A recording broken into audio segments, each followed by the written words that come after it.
Well, I'm Sue Walters, the President of CICADA Australia. We're live streaming this event today, which is a first for us. I'm grateful to Steve Pascoe for providing this service for us. We also have Polly Templeton providing live captions. So thanks to both of you for helping us to provide better access to our viewers. To begin, I'd just like to acknowledge the traditional owners of country throughout Australia and recognise their continuing connection to this land and culture. I pay respect to their elders, past and present. So, happy International Cochlear Implant Day, although it is tomorrow. I'm pleased that you're here to celebrate with us today. CICADA Volunteer Support Group began back in 1984 when my fellow recipient, Kathy Simon, suggested we start a club. Kathy and I received the very first implants in Sydney as research subjects, and we'd been asked to speak to lots of people about this amazing new technology that offered new hope to profoundly deaf people. They were really early days in the cochlear implant program, but it really was a miracle to hear something again. I was really eager to tell people about it and excited about the science and technology behind it. And I tell you, the original sort of implant looked something a little bit like this. So for all of those who have got the modern day version, you can count yourself lucky, okay? So many people had collaborated on the cochlear implant program to bring it to that stage where it could be implanted into humans, and I just admire them for their tenacity and courage to continue with that idea. As implant recipients, we're fortunate to be given this opportunity to participate in the hearing world again, and I urge you just to use it well. Make the most of it, because we've got a lot of people to thank for this. I've learned so much from working with all these lovely people, and I'm just inspired by their commitment and their generosity of spirit. I'm indebted to Professor Bill Gibson and his wife Alex for pursuing the dream to create the Sydney Cochlear Implant Centre, and for the people they brought together to achieve this dream. Bill and Alex have been involved in CICADA ever since we started our little group back then, and our intention was just to share our implant experience with others. CICADA produced a biography of Bill Gibson. It was released 2 years ago, written by Tina Allen, and this was CICADA's tribute to Bill, so that others will know the story of what he has done. So I would also like to acknowledge the selfless service of all the members of the CICADA committee over the years who have kept our little grassroots organisation going. Here today we've got some of our original CICADA members, and Shirley Hankey is over here. Shirley produced a book called The Story of CICADA back in 2002. And Alan Jones, stand up and wave. This is Alan Jones, and he was our president for a long time as well, and he's been there since the beginning. So another one of our CICADA members produced a comprehensive guide to hearing loss just recently.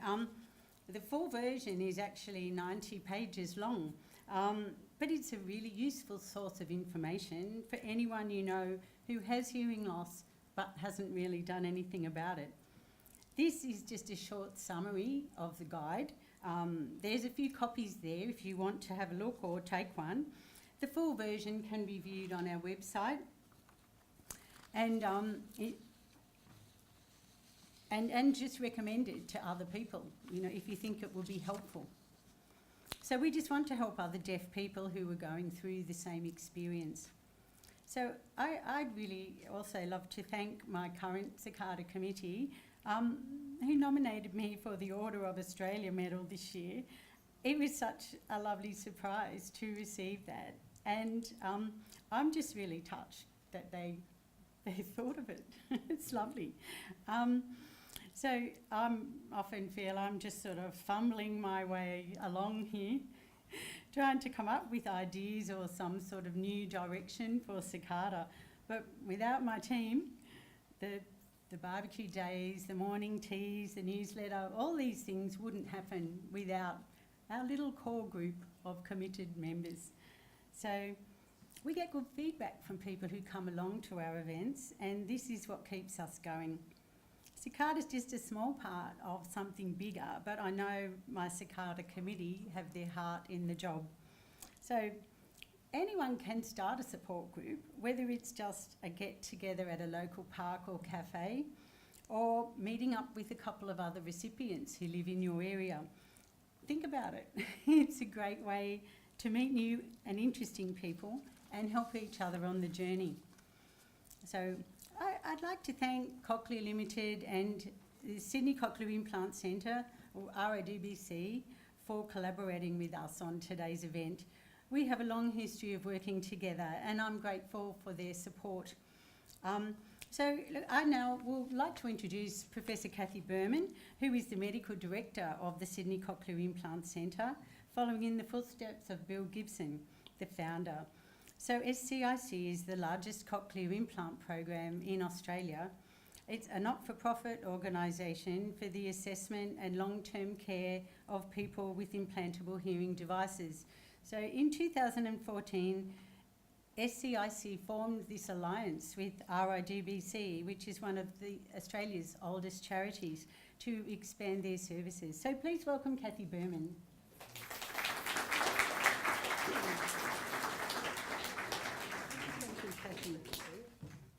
Thank you so much, Sue, and I'd like to also acknowledge our traditional owners. And I think Sue's really highlighted the journey when, Professor Bill Gibson first started cochlear implants here in New South Wales, and you were a research patient for this most wonderful... Oh, why isn't it showing? Sorry. Does it take a few minutes?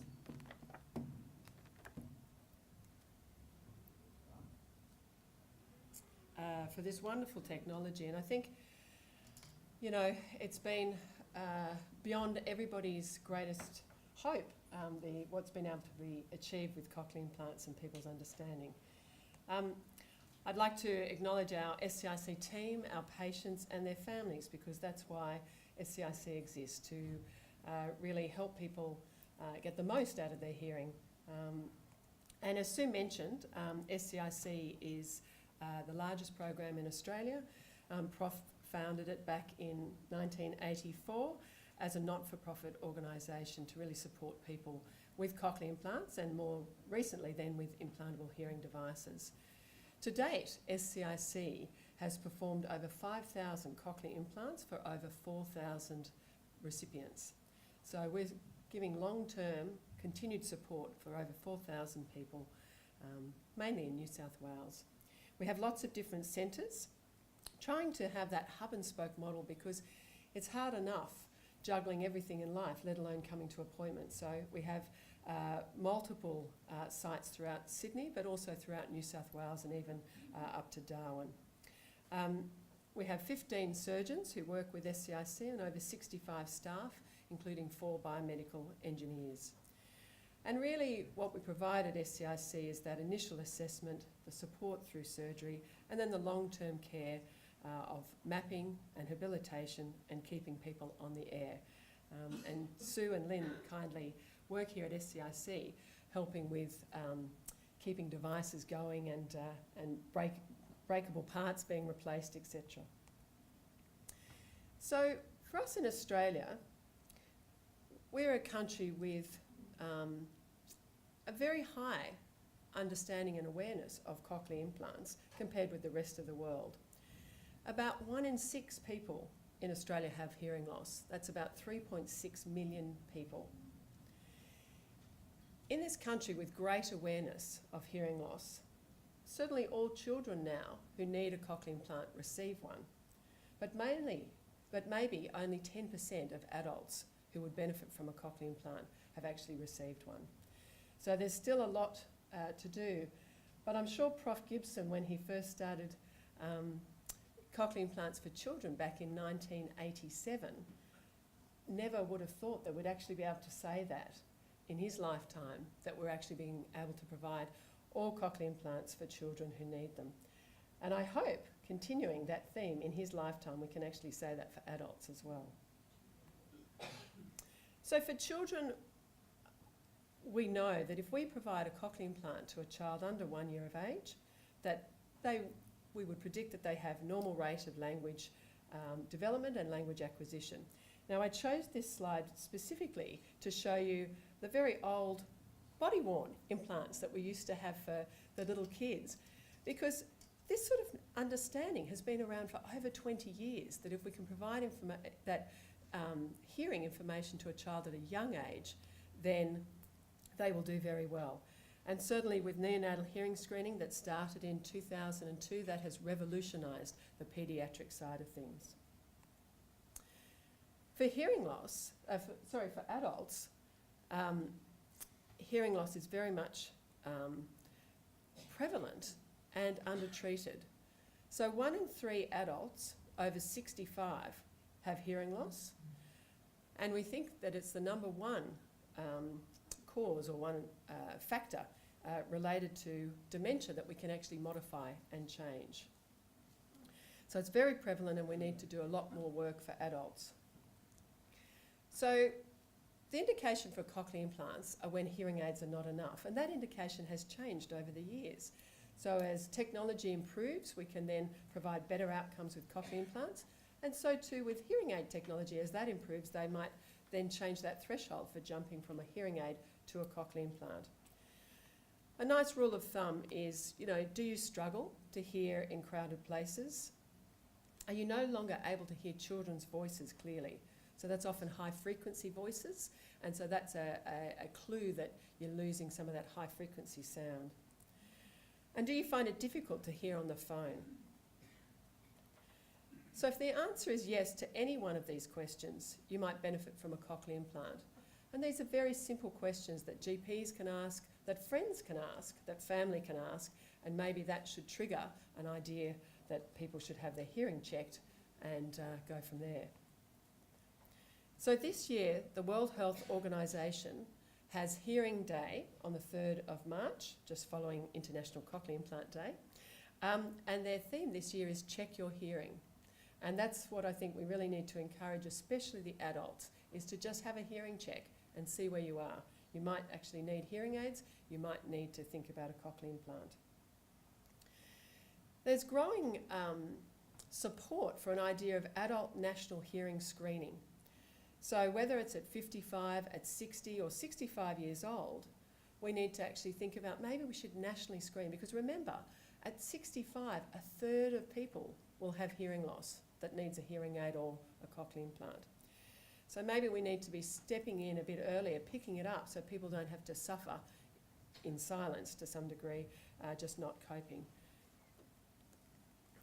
Now, our assessment for adults and children, and certainly for adults, is quite involved, and many of you in the room have been through that assessment, but it's about getting all the pieces of the puzzle to get a full picture. The audiogram is a bit like a screening tool. It gives us an idea of how people are going, but it's not the functional side of hearing. Word scores and speech perception scores really give us the functional side of how well you're hearing, particularly in background noise. And then also we do quality of life assessments, because people can be coping, but in fact it's giving them a huge effort to be able to stay afloat with their hearing. Most patients will have an MRI scan just to check for the anatomy, check nothing else is causing any hearing loss, and check on the cochlear nerves. And there's a journey that patients will then go on. So a referral from your GP or an audiologist will send you to a cochlear implant clinic. We recommend SCIC. We then do that battery of tests, and so the audiologist will do assessments. Often for more children, we'll do speech pathology, habilitation assessments, and then of course the doctors will do their side of things as well to make sure that a cochlear implant is indicated. you'll have counselling, and I was chatting before, I think our role as clinicians is to diagnose, is to treat, and thirdly is to educate our patients about their condition. And very much that counselling is important to know what we think you're likely to do with your cochlear implant, how well you'll be, because everybody has a very different journey. Everybody has a different history. And so to get a bit of an idea, you need that much more specific counselling towards you. Thirdly, we then operate. And often I say to patients, and I'm sure Prof has said this too, that this is only, people worry about the surgery, and I think that's understandable, but it's only actually the beginning of hearing better. And so it's only a small moment in time, the surgery. And I can say that it doesn't hurt too much, but but I did do a study on children, and kids on average only use Panadol for 2 days after their operation, but adults do use it a bit longer. And then the exciting day of switch on, and whenever I get to go to a switch on, I do cry. I love switch on. Some people, hear nothing and it's a bit disappointing. Some people just hear beeps and buzzes and they feel worried, and the audiologist really reassures them that that is actually the majority of people. And then some people hear identifiable sound or even speech, which is very exciting. But everybody's switch on is a different experience, but remember, it's only a moment in time, and then the implant is made louder and louder and louder. The brain starts adapting, and you're waking up the brain to learn to listen to that ear, which has actually been ignored for a different length of time for each person. And then the long-term care, the ongoing mapping and rehabilitation to get the best out of your cochlear implant. It's a bit like a personal trainer. We all need a personal trainer, but the ongoing mapping and support through SCIC is to really optimise your cochlear implant, make sure you're hearing well in the long term. So as mentioned before, SCIC provides this expertise with the largest program in Australia, and very much tricky cases. We have case conferences every week and look at what somebody might be experiencing and see what the expertise, and if other people have had experience with that, and work out what to do. Multiple sites to try and bring support closer to the patient, lots of staff, very much best practice program, lots of operating. We try and remove any roadblocks for patients, so we're trying to keep to bulk billing the mapping and audiological support, but of course the infrastructure does cost a lot. That idea of ongoing multidisciplinary long-term care, which is, I think, vital to the best outcomes for people. We service both public and private patients, and we are an NDIS provider. So in geriatrics, if you think of it, and I think the term needs to be, the new 40 or something like that, but in geriatrics, hearing loss we know leads to social isolation, can be a factor for depression and cognitive decline. And we know that actually hearing loss is an independent risk factor for dementia.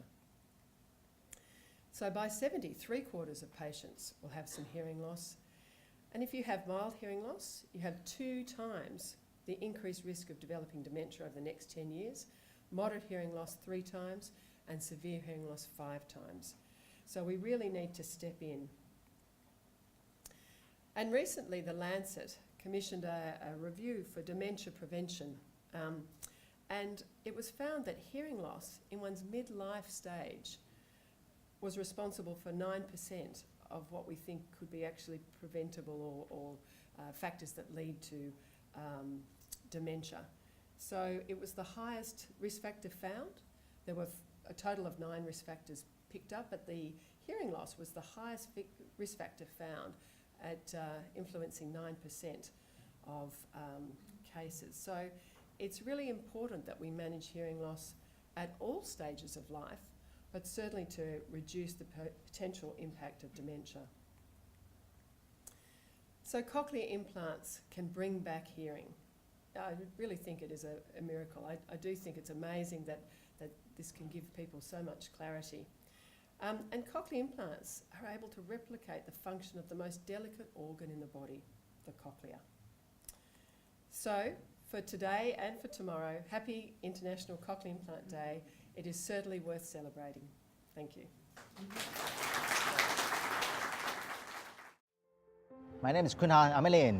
I'm from Colombo, Sri Lanka. I'm 28 years old and I was born profoundly deaf. It was not until I was about 2 years old before my parents discovered that I was hard of hearing. I wore hearing aids on both ears and the hearing aids were largely ineffective and inefficient because it didn't really amplify the sounds to the level that I wanted it to be.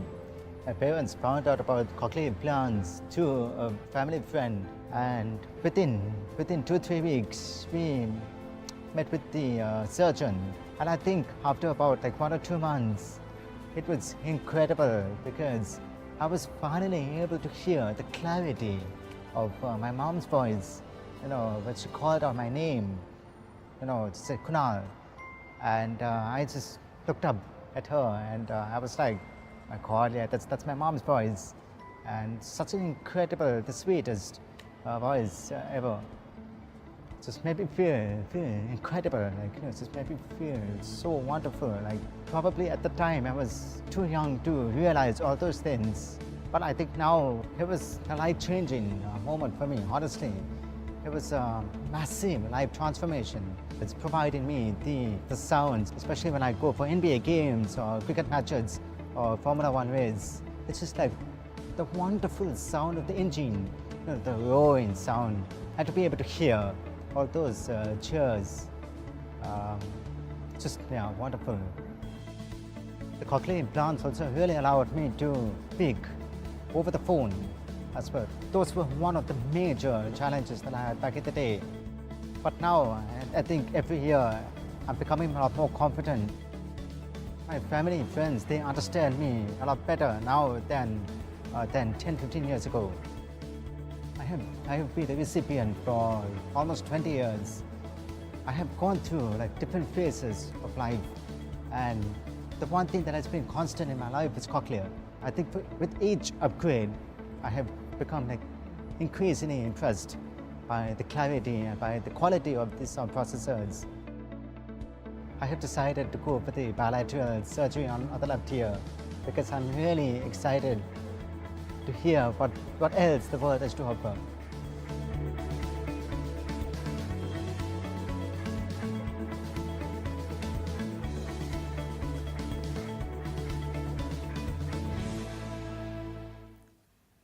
Right, so hi, as you can see, the video has pretty much done the honors of the introduction.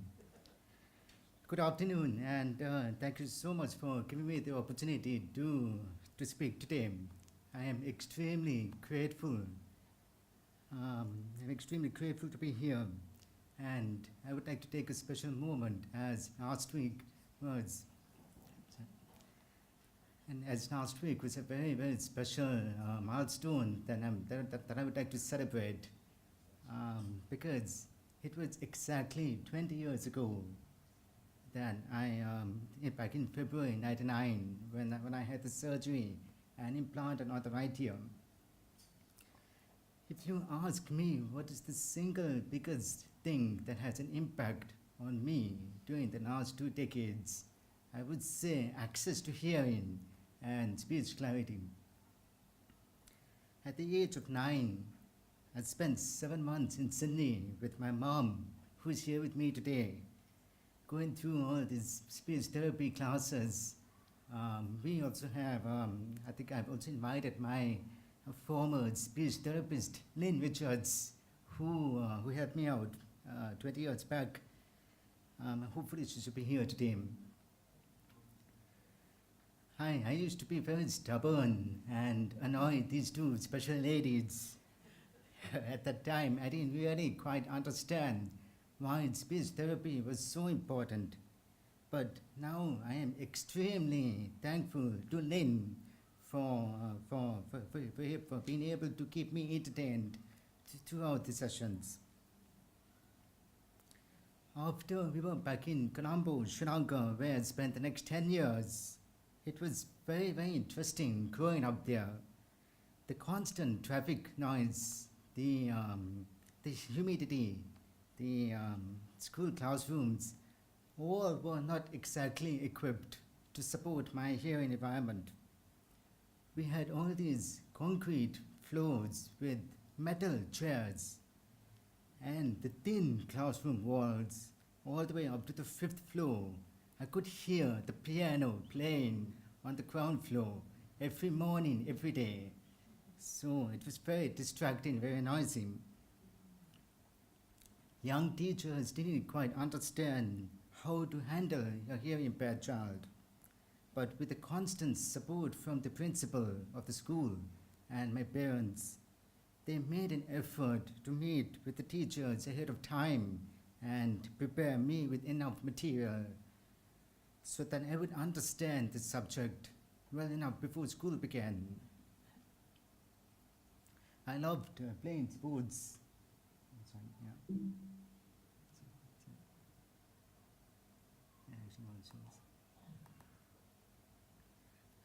I was supposed to play that earlier, but I love playing sports and being outdoors, and I tried the best that I could. It was a constant struggle with the humidity. In Sri Lanka, then early on, my sound processors would often break down, so I was using a loaner device with a different map, and it would take me almost about 3 months before the processors are fixed and returned back to me. One day, I had a very interesting encounter in Dubai airport. You know, the first processor that I had was the Nucleus Sprint body-worn sound processor. As you can see the image, it used to be strapped around my stomach and waist.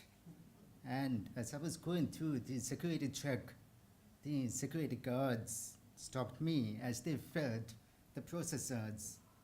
Immediately, they started panicking and sent me to another room for a strip search.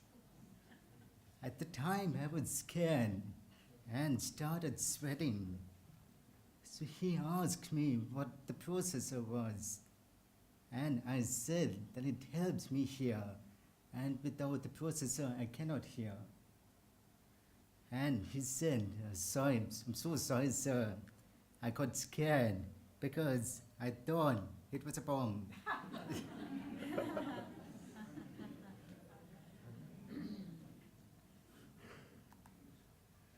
Now we're here in 2019. I spent 6 years in Boston, in the US, for my university studies and working in startup companies. And I spent about 1.5 years in Indonesia, and 4 years in Sri Lanka. I am now working in the family business in clothing manufacturing, more specifically in the IT and the software part of the business. I am now 29, turning 30 in about 2 months' time in April. I decided to go for the bilateral cochlear implant on the left ear. I figured, this is the beginning of the new decade, turning over a new leaf, getting the new year. The timing couldn't have been any better. Myself and Mom came to Sydney in November last year, and we had the successful surgery on the left ear, thanks to Kathy Berman. Now it has been exactly 12 weeks since the switch on. I now have the Nucleus 7 sound processor. It is an incredible device, which also has a Bluetooth streaming feature. Finally, I'm able to have an app on the phone itself to control the volume and other settings, rather than having a separate remote, separate cables and wires. They used to give me such a big headache back then. The first impressions are amazing. Initially, the first 2 weeks, I could not hear the sounds as much, as it had been 20 years since the left ear was used, and it had been inactive. Luckily, before I had the cochlear implant on the right ear, I wore phonak hearing aids on both ears when I was a little kid. So amazingly, the brain was able to pick up where the sound waves had previously left off. The right cochlear implant has always been my strongest dominant ear. I use the right ear to rely on speech, language, listening, and communication. And I now use the left ear to help me with the sound localization. So now each week I have grown to become a lot more comfortable with the new sounds on the left ear. Although I still hear the robotic, static-like sounds which make me feel like they come from a different planet. I would like to share a few examples. I noticed that back in Sri Lanka, when I'm driving on the left side of the car, my stronger implant used to be on the right. So it was hard to participate in a conversation in the car, especially when you have a lot of people talking at the back. So one time my mom was sitting next to me on the passenger seat, and she's speaking to me, and then I would have the tendency to turn my head and look at her to understand what she's saying, right? Taking my eyes off the road. This was extremely dangerous because you take your eyes off the road. It's, driving in Sri Lanka with the chaotic traffic, with cars and motorcycles, motorbikes, people coming from all over the place. I struggled with that focus to ensure that my eyes were on the road. Now I have noticed that with the second implant, and we've been driving around in Sydney for the last couple of weeks, I have noticed that I'm able to stay with my eyes focused on the road and still being able to participate in a conversation without even turning my head. So I see this as a massive improvement. Another funny example.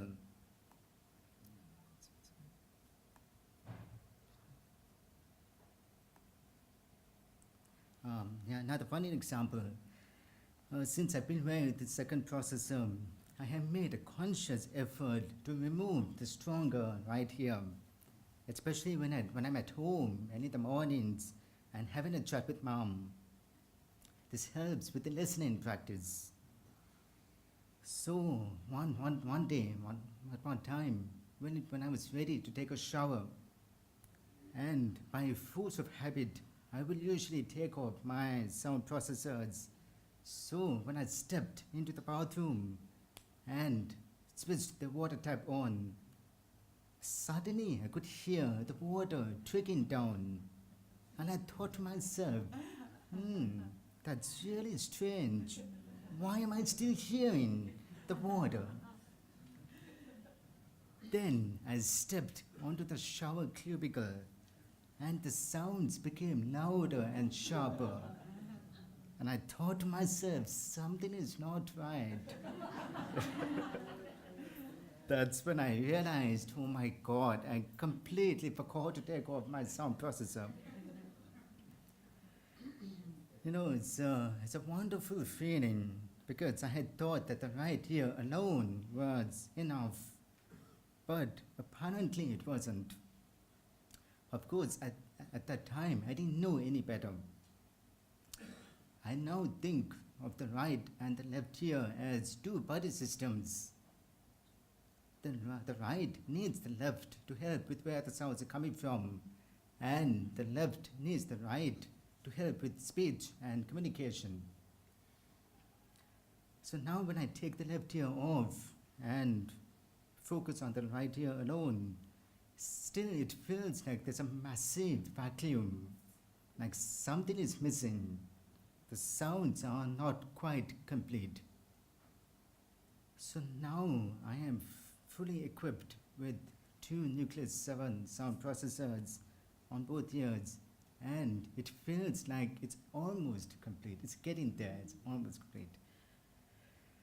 So I've had an excellent support system from SCIC As well as special thanks to Nick, my audiologist, and Sharon, who is here, by the way, my pathologist, for helping me out, and the support staff as well.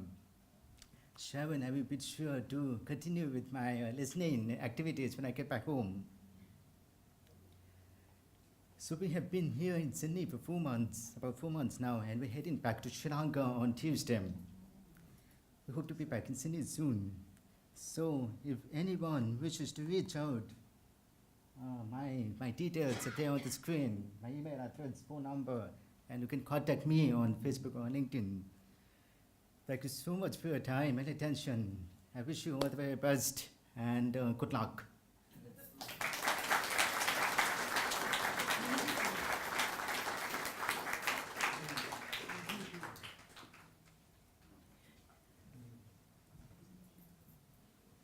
Thank you very much, Kunal. It was really good to hear your story. And I think I'm quite sure there's a few of us who have heard the water running in the shower just before we realised that we still had our sound on. So it's just interesting to hear that expressed. So thank you so much for speaking with us today. That was great. It's really nice to hear your story. So look, I'm just so pleased. We have a huge crowd here today, and I'm sorry for all the people who didn't get a seat at the back. But it's fabulous to see such a big crowd, yes? Wave to everyone right up the back. Look, it's just wonderful. I just hope you all have a great day. Introduce yourself to people. If you're new here, please just make yourself feel at home. Talk to everyone, because we all love to talk about our cochlear implants. So thank you all for coming. We've got the sausage sizzle starting up. We've got a magician arriving who's going to be doing a few tricks around the place. I'd also like to thank my husband Wayne, who water blasted the playground on Friday and got rid of all the spiders in the cubby house, and cleaned up all the playground and everything. So the playground's nice and clean and ready to play. So if anyone wants to go and have a swing or play in the cubby house, it's all nice and clean. Okay. Okay. Well, thank you all. And we'll go outside now and mingle and socialise and just meet some new people. Okay. Is there any questions? Any questions at all from anyone? Or all ready to go for lunch? Okay. Thanks so much for coming.